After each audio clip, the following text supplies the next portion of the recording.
আচ্ছা, এখন একটা নতুন টেবিল আমি কথা বলেছিলাম, টিবিএল কমেন্টস ফিল্ডের কথা বলেছিলাম কয়টা, 5টা।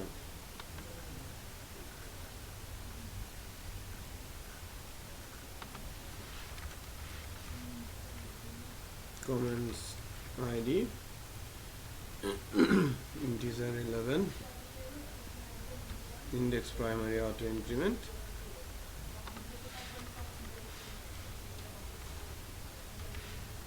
ব্লগ আইডি, এটা কোন ব্লগের, integer like 5,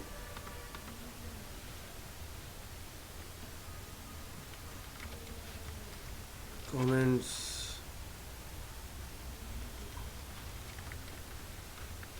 author name varchar 50,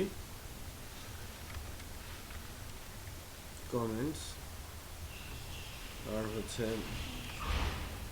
publication status tiny integer length 1। কমেন্টসটা হবে আমার টেক্সট। তো সব মিলে আমার একটা ডেটাবেস টেবিল রেডি হয়ে গেল, টিবিএল কমেন্টস। এখন এখানে যে ফর্মটা আছে কমেন্টস ইয়ার, এই ফর্মের ভেতরে আমাদের কি লাগবে, আমরা এই ফর্ম থেকে তো কি যাচ্ছে, এই ফর্ম থেকে মূলত কমেন্টসটা যাচ্ছে। আমার কি কি লাগবে, কমেন্টস আইডি যেটা অটো ইনক্রিমেন্ট, ব্লগ আইডি যেটা এই পেজের ভেতরে আছে, যেটা আমরা ফর্মের হিডেনে নিয়ে নিব, কমেন্টস অথর নেম যেটা সেশনে আছে সেশন থেকে নিয়ে নিব, ঠিক আছে। আর পাবলিকেশন স্ট্যাটাসটা কি হবে, বাই ডিফল্ট কি বসবে, আনপাবলিশড। তার মানে আমরা কমেন্টস টেবিলটাতে কিছুটা চেঞ্জ নিয়ে আসবো, কমেন্টস টেবিলের একটা ফিল্ডে একটু চেঞ্জ নিয়ে আসি, পাবলিকেশন স্ট্যাটাসে কিছুটা চেঞ্জ করি। পাবলিকেশন স্ট্যাটাস আমি বলছি ডিফল্ট অ্যাজ ডিফাইন 0, 0 মানে কি আনপাবলিশড, আর 1 মানে কি পাবলিশড। আমি সেভ করে দিলাম। সো এখন আমরা যেটা করি এই ফর্মের মধ্যে, কমেন্টসের এই ফর্মের মধ্যে এটা টেক্সট এরিয়া তো না,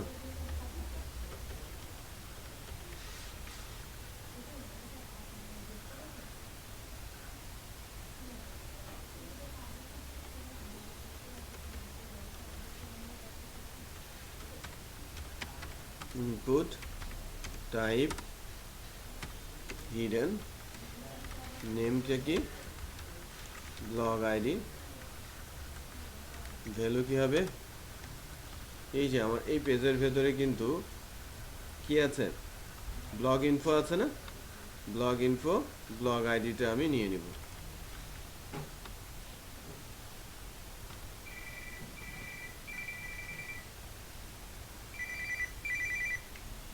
হ্যালো, হ্যালো, ওয়ালাইকুম আসসালাম, জি বলেন,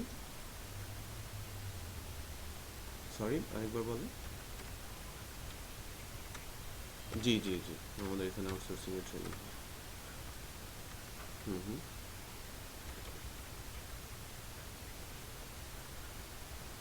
অ্যাকাউন্টিং, অ্যাকচুয়ালি অ্যাকাউন্টিংয়ের, না না না, না অ্যাকাউন্টিংয়ের উপরে কোনো ট্রেনিং করানো হয়।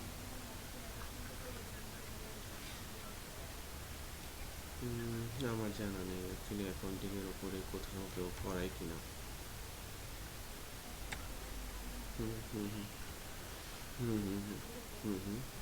ওখানে সব অলমোস্ট সবগুলো ট্র্যাকেরই ফ্রিল্যান্সিং করার অপশন আছে। হুম হুম হুম হুম। আচ্ছা,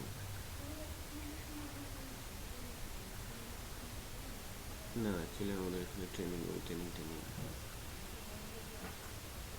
আমার জানা মতে এটাই ফার্স্ট, আমি আপনার এই কোয়েরিটা ফার্স্ট পেলাম আর কি, অ্যাকাউন্টিংয়ের উপরে। ঠিক আছে, এটাই ফার্স্ট, তো আমার ধারণা নেই। জি জি, ঠিক আছে, জি, আল্লাহ হাফেজ। তো blog ID, blog info, blog ID এটা কোথায় রাখলাম, হিডেনে রাখলাম। ওকে, অ্যাকশনের মধ্যে আমরা দিচ্ছি php echo বেস ইউআরএল, কন্ট্রোলারের নামটা কি, সেভ কমেন্টস। তো তো সেভ কমেন্টস ফাংশনটাতে আমরা সেভ কমেন্টস ফাংশনটা আমরা তৈরি করব ইউজারের কন্ট্রোলারে পাবলিক ফাংশন সেভ কমেন্টস। এখানে যে বিষয়টা আছে যে এখানে ব্লগের আইডিটা আমার লাগবে তো পরবর্তীতে this input post blog ID comma true. এরপর আমি বলছি this user model save comments info. So comments টেবিলে কমেন্টস ইনফোটা ওয়েলকাম মডেলের মাধ্যমে public function save comments info. তো আমরা ডাটা একটা অ্যারে ডিক্লেয়ার করে নিলাম। ডাটা অ্যারের যে ইন্ডেক্সগুলো এর মধ্যে শুরুতেই আছে ব্লগ আইডি, কমেন্টস আইডিটা তো auto increment, then blog ID this input post blog ID comma true. এরপরে আসে ব্লগ আইডি। আচ্ছা, এরপরে আছে ডেটাবেসে কি লিখেছি, comments author name, comments author name, comments author name. এটি কমেন্টস অথরটা কোথায় আছে, দিস সেশন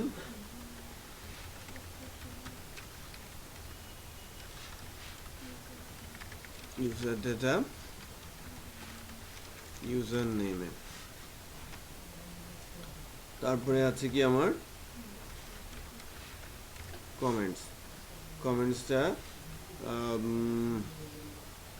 কোথায়, ব্লগ ডিটেলসে ফর্মের ভেতরে এটা কমেন্টস এস দিয়ে দেই। হ্যাঁ, কমেন্টস এখানে আমরা বলি কমেন্টস, ডেটাবেসের ফিল্ডের সাথে আইডেন্টিক্যাল হলো, কমেন্টস দিলাম। এরপর আমাকে বলতে হবে দিস ডিবি ইনসার্ট করবো কোন টেবিলে, টিবিএল কমেন্টস টেবিলে, কমা দিয়ে কি হবে ডাটা। সো ডাটাটা কমেন্টস টেবিলের মধ্যে সেভ হয়ে গেল। এখন এখান থেকে আমাকে অ্যারেতে নিতে হবে, অ্যারের মধ্যে এস ডাটা অ্যারের ইন্ডেক্সের মধ্যে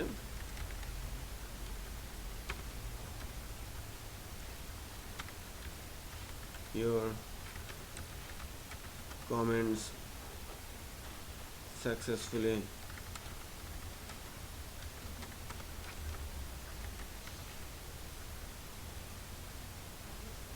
placed for admin approval। আমি তো পাবলিশ করব না সাথে, সো অ্যাডমিন অ্যাপ্রুভালের দিয়ে দিব। দেন this session set underscore user data $s dot। তো this session set user data বলে s data দিয়ে আমি ডেটাবেসে ডাটা সেট হয়ে গেল, সেশনের মধ্যে ডাটা সেট হয়ে গেল। এরপর আমাকে রিডিরেক্ট করতে হবে, কোথায় যেতে হবে, ব্লগ ডিটেলসে। আমি কি কমেন্টস লেখার পরে কি এই পেজেই ফেরত আসবো না, কমেন্টস লেখার পরে তো এই পেজেই ফেরত আসবো। সো ওয়েলকামের ব্লগ ডিটেলসে, সো রিডিরেক্ট হবে ওয়েলকাম ব্লগ ডিটেলস শুধু তাই নয়, এখানে আইডিটাও যাবে, ডলার ব্লগ আইডি। ঠিক আছে, ওয়েলকাম ব্লগ ডিটেলস, এবং ব্লগ ডিটেলস পরে স্ল্যাশ দিয়ে ব্লগ আইডিটা যদি না পাঠাই কোন ব্লগের ডিটেলে যাব সেটা বোঝা যাচ্ছে। একটু দেখেন, আমরা ওয়েলকাম মডেলটাতে, ওয়েলকাম কন্ট্রোলারটাতে যদি যাই, ওয়েলকাম কন্ট্রোলারে যে ব্লগ ডিটেলস ফাংশনটা আছে, যে ব্লগ ডিটেলসের মধ্যে কি প্যারামিটার আকারে আইডিটা আছে না, আদারওয়াইজ তো এরর পেতো সে, রাইট? আইডিটা আমাকে নিতে হবে। সো আমরা ইউজার কন্ট্রোলার থেকে কমেন্টসটা সেভ করার পর রিডিরেক্ট করেছি। আর এবার ব্লগ ডিটেলসটা আছে কমেন্টসের উপরেই, লিভ এ কমেন্টস, এই এইচআর এর নিচেই আমি একটা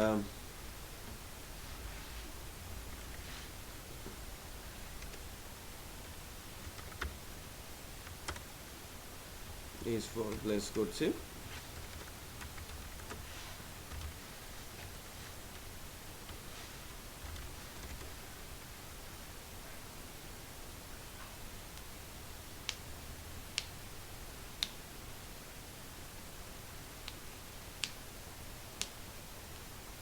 কি হবে,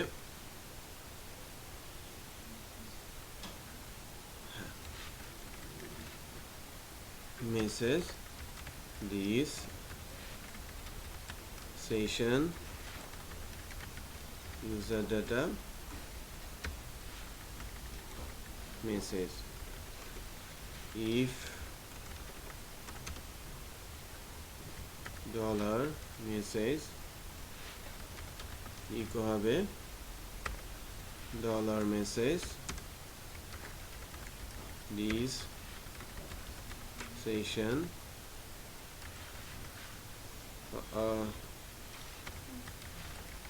unset user data exception message style color green। So আমি যদি কোনো মেসেজ লিখি,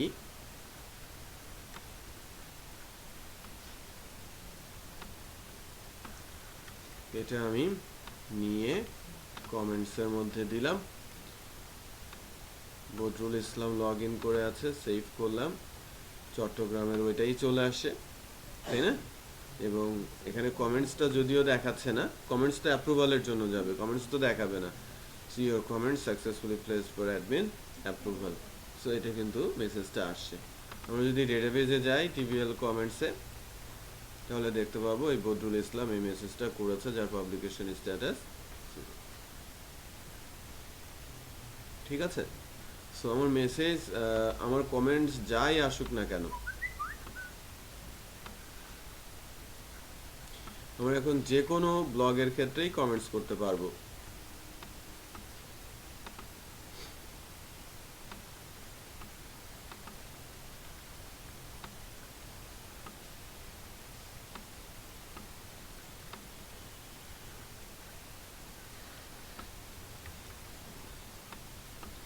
কমেন্টস তো আর একটার জন্য করি নাই, ডাইনামিক করেছে, যে কোনো ব্লগের ক্ষেত্রে আমার কমেন্টস লিখতে পারছে।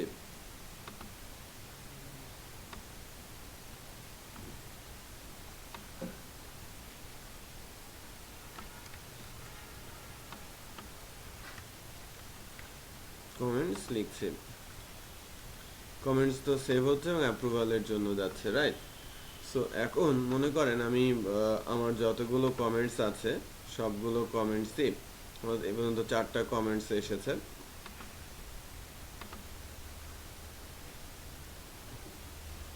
চারটা কমেন্টস কি করে দিচ্ছি, পাবলিশ করে দিচ্ছি।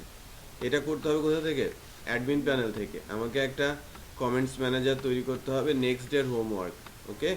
যেখানে ব্লগ কমেন্টসটা করা আছে আমার প্রজেক্টে, আমি যে প্রজেক্টটা নিয়ে কাজ করছি এই প্রজেক্টেই ব্লগের ম্যানেজমেন্ট এবং কমেন্টসের ম্যানেজমেন্ট কমপ্লিট থাকতে হবে। যা করেছি, যা করেছি আমার কাজের উপরে ব্লগের কমেন্টসটা, মানে ব্লগের ম্যানেজমেন্টটা এবং কমেন্টসটা আমাকে করে দিতে হবে, ঠিক আছে? যাতে আমরা একটা কমপ্লিট প্রজেক্ট যখন নিয়ে যাব তখন অ্যাডমিন প্যানেলেও সব পায়, ফ্রন্ট এন্ডেও সব পায়।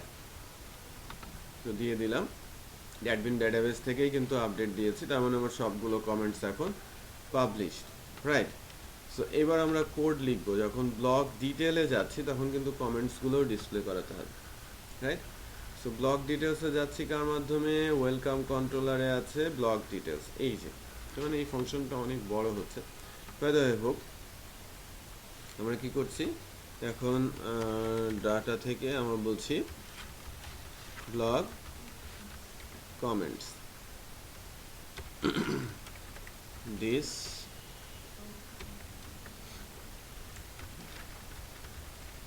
ওয়েলকাম মডেল, এটা last topic, select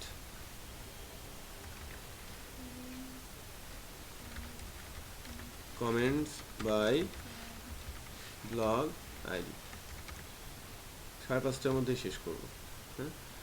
select comments by blog ID, dollar blog ID, কারণ একটা ব্লগের একাধিক কমেন্টস থাকতে পারে, তাই না। সো ওয়েলকাম মডেলে যাচ্ছি, ওয়েলকাম মডেল থেকে ওই ফাংশনটা লেখার চেষ্টা করব এখন, public function select comments by blog ID,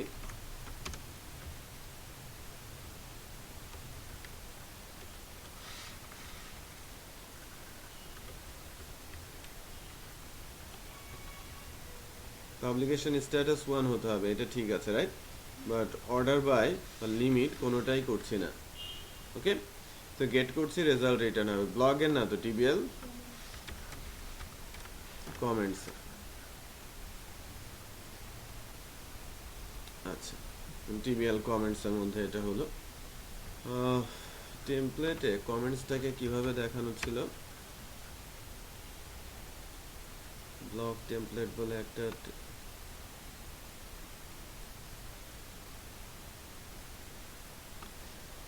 blog template, blog site, blog details, তো শুধু কমেন্টস দেওয়ার স্কোপ ছিল, রিপ্লাই দেওয়ার কোনো ইয়ে ছিল না, মানে কমেন্টসগুলো ডিসপ্লে করায় না ইস্যু। যদি কোনো একটা কমেন্টস থাকে সেক্ষেত্রে কি হবে, করা হয়। বাই দ্য ওয়ে, আমরা যখন কমেন্টসটা নিয়ে যাচ্ছি,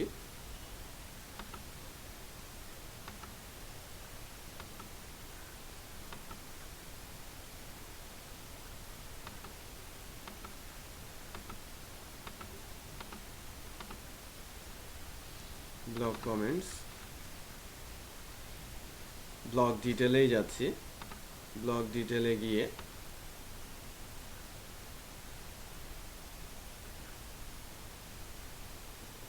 লিভ এ কমেন্টস,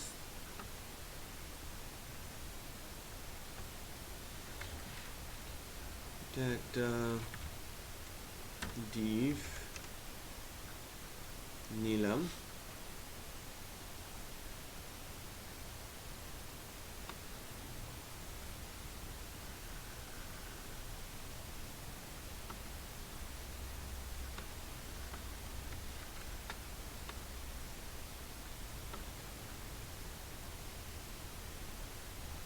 এটা অ্যাকচুয়ালি ইফের বাইরে যাবে,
এই অংশটা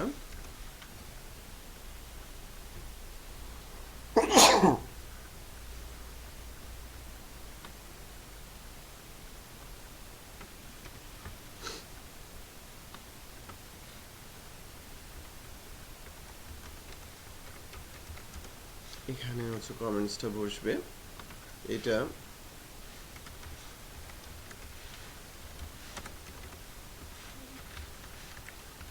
for each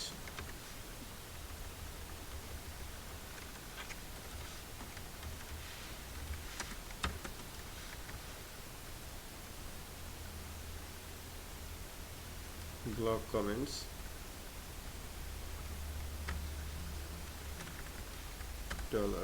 $v comments.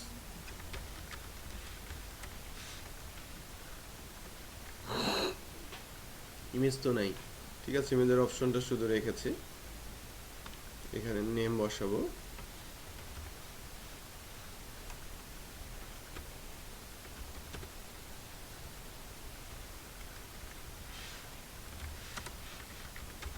echo v comments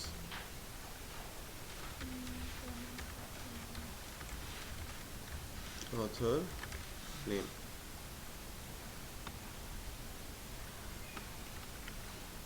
আর প্যারাগ্রাফের মধ্যে বসবে কমেন্টস।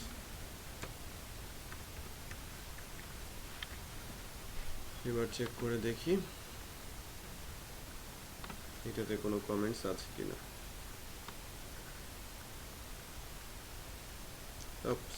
চারটা কমেন্টসই এখানে কিন্তু চলে আসে, কারণ কি মডেলের মধ্যে পাবলিকেশন স্ট্যাটাস 1 দিয়েছি, বাট ব্লগের আইডি তো দেই নাই। সবগুলো একটাতে চলে আসবে না, সবগুলোতেই চলে আসবে চারটা চারটা করে।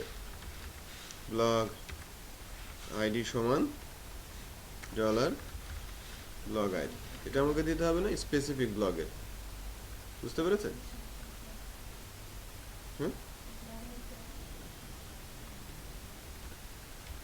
ব্লগ আইডি মানে এই ব্লগের কমেন্টস কিন্তু একটা, হ্যাঁ এটাই বদরুল ইসলাম যে উইকেটে দাগ প্রান্তে ব্রাভো, এটা আসছে, কমেন্টসটা আসছে। ইমেজ যদি থাকতো ইমেজের পরে রাইট ইমেজ আসতো, তারপরে তার নাম আসতো, দেন কমেন্টস।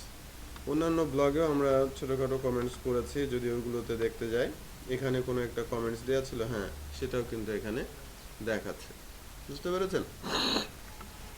কোন ব্লগের কমেন্টস কি সেটা কিন্তু আমরা ঠিকঠাক মতো ডিসপ্লেও করাতে পারছি। সো ছোট্ট একটা ব্লগ সাইট এবং totally dynamic admin control, right? So প্রজেক্টটা আমরা কোঅর্ডিনেটর ফ্রেমওয়ার্ক ইউজ করে কোঅর্ডিনেটরের মেকানিজমের মাধ্যমে দেখার চেষ্টা করলাম। এখানে স্পেশাল বলতে শুধু ইমেজ আপলোডই হয়েছে, একটা লাইব্রেরির ইউজ হয়েছে, আদারওয়াইজ সবই ক্রুডিং। আদারওয়াইজ কি সব ক্রুডিং না? সো ই কমার্সে বেশ কিছু লাইব্রেরির ইউজ আমরা ওখানে দেখতে পাবো, এবং কিছু কিছু জায়গাতে ম্যাচিউর কোডিংটা মানে কোডিং ম্যাচুরিটিটা আস্তে আস্তে বাড়তে থাকবে। বাট প্রজেক্টটাও সহজ, বোঝাটাও সহজ, এবং শুরুটা সহজ দিয়ে করাটাই ভালো। সেই কারণে এই ধরনের একটা প্রজেক্ট নিয়ে আমরা স্টার্ট করেছি, এবং প্রজেক্টটা আমরা স্টার্ট করার পর এ পর্যন্ত আসলাম। মাঝে যে জায়গাগুলোতে হোমওয়ার্ক দিয়েছিলাম সেই জায়গাগুলো একটু কমপ্লিট করে আসবেন, যাতে কমপ্লিট প্রজেক্ট সবার কাছে থেকে যায়। ওকে, তো আজকে এতটুকু।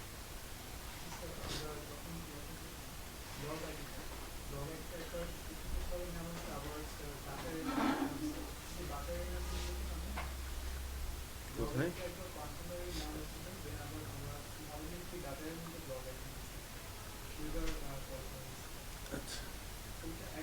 কমেন্টসের সময়, সেভ কমেন্টসের সময়, আচ্ছা ওইটা একটু বলছি। ইউজার এবং ইউজার মডেল, ইউজারের ক্ষেত্রে সেভ কমেন্টসের সময় ব্লগ আইডিটা নিয়েছি, এটা কিন্তু কোনো অ্যারের মধ্যে রাখি নাই, ওই ব্লগটাতে আবার ফেরত যাব বলে। ওকে, এই আইডিটা নিয়েছি ওই ব্লগটাতে আবার ফেরত যাব বলে আইডিটা নিয়েছিলাম। আর ইউজার মডেলে যখন আমি নিচ্ছি তখন ওই আইডিটা ডেটাবেজে সেভ করব বলে ডাটা এর মধ্যে রেখেছি। সো এক জায়গায় নিলে হতো না, বুঝতে পেরেছেন? সেই জন্যই দুই জায়গায় রাখা হয়েছে।